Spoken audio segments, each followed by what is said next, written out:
The Square Ball Podcast. Welcome to the show, brought to you with Levi Solicitors. 10% discount, as always, on your legal fees. levisolicitors.co.uk/the square ball. Michael's going to tell you a good thing now. Will's Probate Conveyancing 15% off. Wow. You've improved as the day's gone on. If you go to watch the Phil Hay Monday Club, that'll be on there, won't it? It will. Discount. It will do. Yeah, Dan, Michael. And Moscow White as well. Daniel Chapman. We do Heroes and Villains now in part 3. Here we go. The Ken Bates Villain of the Week award. We sort of divvy this up according to arbitrary criteria into some petty grievances, some genuine candidates. No petty grievances this week. Is it all just outright anger? Yeah, not really. They all feel like worthy candidates in this one. There's a lot of individuals being picked out, but I do lean immediately towards the suggestion that Luca B and Tom have made about all of them, everyone, the full shebang. Yeah, Tom also nominated the Stop Oil protesters. Why didn't they fancy a trip to Leeds rather than Sheffield? Yeah, it would have been a nice welcome break. Do we want? No, we probably don't want them coming. It might disrupt things. Yeah, don't. You've encouraged them now. Okay. I mentioned for VAR as well, of course, because it denied that handball, but feels a bit misplaced, doesn't it, given what followed? Yeah, I mean, it didn't make a huge difference, as Jack said. We could have lost 4-0 instead. Which might have done. It might have 0-0, we were fine. Mm. It was then, just as soon as we'd gone behind, we tried to attack properly for the first time, so they just scored again, which was why we hadn't attacked in the first place. I felt it was kind of, you could see the big problem is, do you defend and be boring and risk just conceding, or do you attack and leave things open and risk conceding? And it felt like we were doing all right at the first version, and that goal did then make us have to go and try and get one. And once we got 2, we were never coming back from. In fact, almost. I know this is the villains bit, and we've just nominated absolutely everybody. The one tiny bit of credit I will give them is for getting it to 2-1, because at 2-0 I'd given up. Yeah, I was convinced when the second goal hit the net, I thought, we're done now. And I knew, and that's partly because of what had happened against Palace, and then partly because of Liverpool's quality, and then also the way that they just dismantled our whole, but both of our game plans in one move. So it's actually pretty impressive that the players did get a goal and looked a little bit up for it. I mean, it was for 5 minutes. It was quite a gift, 5 minutes. the goal. Well, even so, you got it, and then there was 5 minutes where you're thinking, oh, actually, I am being surprised into thinking something good could happen. And then the third one, that was when I think all the players were just like... Yeah, it's done, isn't it? Yeah, we tried for 5 minutes, but it wasn't good enough. So they did actually last longer than me. VAR was... I mean, it is always just annoying when VAR gets something obviously wrong, you would think. I mean, the referee should have seen that. Yeah, and there's no explanation for this one. He just blocked it with his arm. There's not a reasonable way of saying... Well, because the ref didn't give it, they then go into all this bullshit justification of different phases of play and stupid interpretations of clear and obvious. It's just boring, isn't it? Get in the bin. All you've done is just create a different problem. And that's why I keep going back. The simple solution for VAR is just have the assistant referee watching it on telly going, you got that wrong. Do this instead. Yeah. Like, it's absolutely fine. Was it a clear and obvious error? Was it a thing of play? And they still leave the room open for mistakes, and things might be given missed, and we don't have to hold the game up for everything. But if a referee, just as soon as a goal is given, he sees the first replay and he goes, there's a handball there that you haven't seen, you should rule that goal out. Everybody's fine about it. It's just, I don't know. It's silly, isn't it? Also, if you're the referee, have a look when a player is punching a ball into, like, to their most dangerous attacker so that they can score a goal, because that's against the rules. So whether you've got cameras to help or not, just a little pointer for your next referee course is look out for handballs. Yeah, I mean, that wasn't given. Quite easy to spot. I mean, did he think he'd actually, like, jumped up in the air, done a karate spin and kicked it forward, and he'd missed that? So I don't know how that. No, I was going to say that this is the daft, crazy thing about this, that VAR is there to eliminate errors. But what's happened with that one is because it was deemed to be a different phase of play, fine. The only reason they can then fall back on is saying that, well, actually, it possibly was handball, but because the referee missed it, there's nothing we can do about it. because it was a different phase of It play. wasn't even a different phase of play. It was, I know what I'm but going what I'm it's saying- the phase of play that Cause they go, no, I know, he gave I it know to the that. player, he gave it in back, he crossed and they scored. No, I know it's complete bullshit reasoning, but what I'm saying is actually the reasoning when you break that down is that that's being given because the referee missed the original offence. Yeah, so that's what I mean. Look Mental, innit? for the handballs. And that also, again, what did he think happened? How did he think Trent Alexander-Arnold got that ball? Like, how did he think? What did his foot? He's like, I didn't see what happened, but he must have kicked it. With what? With his hand. Feet were on the floor. Yeah, kicked it with his hand. Anyway. We would have won Maybe one day they'll fix it. Maybe by a million goals. Maybe one day they'll get rid of it. It just... I mean, I know we laughed at the Wolves fans earlier in the season for their Well, they thought it was a conspiracy. mad conspiracy and stuff. But it's just poor decision making. We actually take it quite well. I think that's why I want to make more of an issue of it, is because most Leeds fans since this after go, well, it don't matter because we would have lost. Well, let's have a bit of the Wolves attitude. Let's go and cry about it for weeks, even though like we're supposed to be Wolves, and that's not what they do. So the grievances, they howl, don't they? Yeah, they do. It's just like crying. All the grievances here that Forests are full of just crying, weeping wolves, or being really sad and pathetic. All the nominations here for individuals, we probably don't need to go through them because it feels a bit mean. But maybe they deserve to be a bit meaned on this week. But it's all the reasons you can we can do predict. the board. Yeah. I don't feel bad about being mean to them because I was saying on the first show, the whatever it was, we the did news before, bit. Yeah, that I didn't feel too bad during the game, but that's because I hadn't seen the ham acting when the camera had cut to them three in the director's box. I felt worse when I saw that the next one. I was like, oh, okay, 6-1. That was really bad, but get through it. Like we'll beat Fulham and Leicester. I mean, when you see Victor also like arching his back in his chair with his head over with his hands over his face, rather going doesn't send a great message, does it? The thing was, taking the three of them, Radrizzani probably comes off better, even though he was caught picking his nose and eating it, because he then had the sense to sort of just take his sunglasses off that he's wearing inexplicably at 9:30 at night. And it's not like the West Stand is a bright part of the ground. You can't see the sun. And then just sit there. Orta also, as soon as you realise the camera was on him, there's that big demonstrative, but I think he caught himself halfway through. It was like he got fully extended and I was like, actually, this probably looks ridiculous. And then just reversed, I'll just sit here. Looks sad. So he realised, but then Kinnear, you can follow the thought processes because he's chatting away to somebody and then he sees himself on the camera. There's a big kind of like, oh, God. And then he is always like, oh, well, I'm going to have to do something. Oh, no. And sees like the full acting. So Radrizzani, just sit there, probably the best tactic.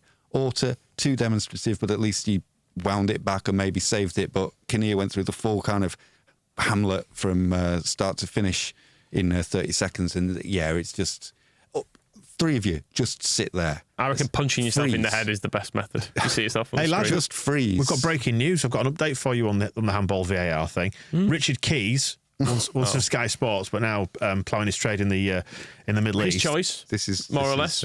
His choice, more or less. Absolutely, his choice. Yeah. Tweets saying, sources tell me that the PGMOL, who is obviously the body that looks after the refs, the pig mole, have told Leeds that the Trent Alexander-Arnold goal should not have stood. It was handball. You don't fucking say. Yeah. And speaking of handball, actually, did you see the handball given against Man City last night? Well, Keys is already ahead of you there, mate. I was going to say, because that was one where you think, which of these, look at these two incidents and which one was handball and which one wasn't. Well, and Keys goes on to say in that tweet, I didn't finish it just for the purposes Christ, am I the same as Richard Keys? The purposes, yeah, let me look at your hands. Oh, no, you've been shaving them. Fairly, yeah. You've been shaving them. Those dangerous, hairy hands. Yours, not his. He continues to say, Arsene Wenger told beIN Sports that Harry Maguire versus Forest was handball and both penalties at Bayern last night were wrong. Where do we go? And then he's put a shrug emoji like this. There you go. So Keys is on it. He always links these things to like the disintegration of Western civilization. Well, what are we going to do now? It's like they'll be rioting in the streets now. And first they came for me, then it was Matt Letizia, now it's the handballs. Where does it end? I don't know. Anyway, who's your villain of the week? I mean, we're not going to dip into all of the players who were nominated. Just leave it. Yeah. I think everybody people knows, know. don't they? Yeah. Like whichever player you objected to the most has been nominated for that reason. I did quite enjoy Jelly's comment that said, I overheard Sean Gregan's fitness coach refer to Weston McKennie as the impossible job.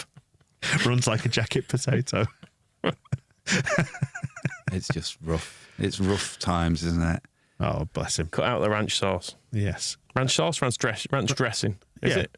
Dressing, I'd say. Dressing, is it? I go for a dressing. We've got ranch in our fridge. It's all right. Yeah. There you go. Who is it? Is it everyone? Is it Leeds United? Yeah, The whole damn thing really didn't work at all, did it? No. Another shit show of a week then when we tally up the Player of the Year scores and a new low, which is great. I mean, the number of players scoring under two, is remarkable. Nine players. Firpo, Melier, Strauch, Rocker, Aronson, Javi. Oh, yeah, Javi's in there too. Ruter, McKennie, and Christensen all scoring under 2. And then most of them, to be fair, scoring under 3 or 4. Only Sinistera getting more than 4. Somerville more than 3. There you go. That's not good, is it? No. I mean, Ayling has been, I think, the bottom scoring starter anyway for 3 weeks in a row, but never as low as 1.09. No. Which Rasmus Christensen got. Is that a season low? It must be. Yeah. Yeah, I think Llorente got... That's out of 10, we should say, by the way. Yes. Yeah, Llorente got 1 point something for one of the games, but at Brentford it'll have been, won't it? Did we have the referee score after the whole VAR? 2.16. Right, it should be lower. We did get a note from Carol von Trapp, who accidentally clicked 9 instead of 0. Oh, okay. So need to adjust that. We'll take that into account, Carol. It's the Dominion voting machines all over again, isn't it? At least we'll fix this one. We're going to have to settle for millions. Player of the Year. By virtue of the fact of being injured, Max Verber is now the leading candidate for Player of the Year. Yeah, because Willie Gnonto, good as he's been in that game, received a 2.82. Coming up on the rails, there's an outsider for Player of the Year. Who's that? Dan James. He's up to 4th. You did put some very good performances in. And he helped us at the weekend. So Max Verber is at 6.8 at the top. I want Dan James to win it. Dan James is at 6.4. Has he played like 3 or 4 times for us this season? They weren't abysmal though, were they? No. That's really tickled me. So he's in with a chance still. Click sadly can only get second because obviously his score isn't going to change. But it could be that the Player of the Year and the silver medal position go to Dan James and Matthias Click. Interesting. He's played 5 times for us this season as Dan James. 2 appearances in the Premier League plus 2 off the bench. Well, there you go. He could be our Player of the Year stuff. What a bewildering ceremony that's going to be. With that in mind, feeds directly into this, the Gaetano Berardi Hero of the Week award. Is there anybody we can actually give this to? Well, I quite like this one. Jack nominates Firpo 2.0. He says this is a posthumous award because that Firpo is dead and she'll never be forgotten. Firpo 1.0 has risen and come back to wreak havoc on the mortal world. They've rolled back the software update. Looks like it. Oh dear. I mean, everyone was bad. Everyone was bad. I mean, Adam Forshaw, just for being there, has been given some nominations. I think Dan James is actually likely to be the Hero of the Week. Scored against Everton, didn't he? He's going to have to be, isn't he? Better than anything anyone else did. So a couple of nominations for, like Tyler Adams and Sam Greenwood both get nominations for not playing. Essentially, Adams getting a bit of a shout out for having a lonely wander at full time. Well, returning to stuff that we spoke about in part 1 about the new food offering, and again returning to chat about the board, Jelly is pleased, particularly with Rad's Order and Kinnear, for finally addressing the real issues at Ellen Road and making sure we have £10 bao buns and Philly cheesesteaks available. Really helped balance out that 6-1 humbling. Cheers, lads. I mean, that's the thing, isn't it? When things are going wrong, it don't matter. You don't get the feeling Spurs fans are sat there going, at least there's an on-site brewery. I don't know if they had any at Ellen Road, but those chicken bao buns that they do, which are a bit like KFC, they're actually really nice. Yeah, well, just to stress that if you do visit one of North's actual it's locations... It's meant to be me who does shameless promotion stuff. You get Stepping on my toes. 2 for £9, 1 bao is £5, and there's plenty of money left over. You get a can of the Square Ball beer. Well, to wash down because you get the garlic salt fries, which are bloody nice, by the way. You get, I think, salt and pepper fries, but obviously it dries your mouth out because they're very salty. But they are good. Yeah, and that's where the beer comes in. So it is a much more gently priced and warmer, if you're indoors, experience at the North Brew Tap, either Sovereign Square, Springwell at the weekends, or one of their branches in Birmingham or Manchester. Swampy's Dentist, outside the obvious candidates, gets a nomination for this as well. So the dentist, Swampy's Dentist, was late for the appointment that Swampy had. Swampy had to sit there for far too long in the waiting room. Reading fashion mags, out-of-date fashion mags at that. had his teeth drilled and took far too long to sort it out. Couldn't make it to Ellen Road. 53 quid down the drain. I just can't believe how lucky I was for Swampy. Yes, because it meant he missed the game. The Championship, get us a few nominations. No. Sean Wright pointed out there's not VAR in the Championship still. Have they not got like simplified version of it yet? No. Judging by the Coventry goal last night, I don't think they have. Okay, fine. Someone scored with their hand. Lampard as well for continuing Chelsea's decline. Graham's happy with that. Who's giving it to? It's Dan James for me. Yeah. Yeah. Always love. I think he gets a hard. And also, we should never have let him go. No. Well, we didn't mean to, did we? No. And it was all. Not really. It was all part of. Do you think? We saved about 5 million quid, didn't we, by doing so? Well, I had this thought as well when we were watching Liverpool, and it's in my match report on the website. But what on earth was Cody Gakpo going to bring to our team? He's good, like he's a really good player, and obviously slots into Liverpool's side, like not a problem there. But we need midfielders. I had this thought about Charles de Ketelaere, as well, and he was seen as the final piece of the jigsaw coming out of the Can you imagine him and Brendan Aronson up front? Absolutely. Now we've seen poor de Ketelaere just crying and just completely hiding under. They wouldn't have gone on the pitch if Sean Dyche was near it. The stress of this battle. It's terrible. But yeah, it's kind of what were we? All the stress and flying to the Netherlands to try and get Gakpo and yelling at them and screaming that we'll be back for him and all this. It was like, we didn't fucking need him. Look at the midfield that we've got. And the defence. Christ. I mean, and then, McKennie does not seem to have been the solution to anything either. And there's a lot of kind of Rutter, what has he come for at this point? It's like, why is all this gone on? They all seem like they're all very, very good players. Great. We've established that we're good at scouting hybrid striker wingers that are very expensive or really cheap in Wilf Gnonto's case. We don't need any more of them. We've got enough. Like we're stocked up. That's okay. Unless Luis Sinisterra can be adapted to like a hard-working defensive midfielder. It's gone a bit wrong. Can we have some...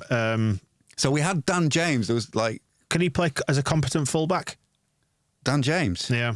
Yeah, he probably... I mean, he'd work his socks off, wouldn't he? He'd try. Bless him. He might not now. Although now that the bad man's gone, maybe he'd be like, oh, yeah, if Jesse Marsh isn't here, the guy chased me out to Fulham. And when he receives our Player of the Year award and realises how lovely he is. Fans, well, we can get it engraved, can't we, with little scum bastard. Player of the Year, Leeds United, 22-23, hand that to him, and then sort of take him aside and explain everything. The springboard for that is now getting Hero of the Week this week, so well done, Dan James, yeah? Yes. Congratulations, and that wraps up the weekly show for this time, doesn't it? At least we'll be talking about victories next week when we do the weekly show, because we've got 2 games, 2 victories, 6 points, season finished, done and dusted. Did you say so? Thanks for watching and listening. We'll speak to you soon.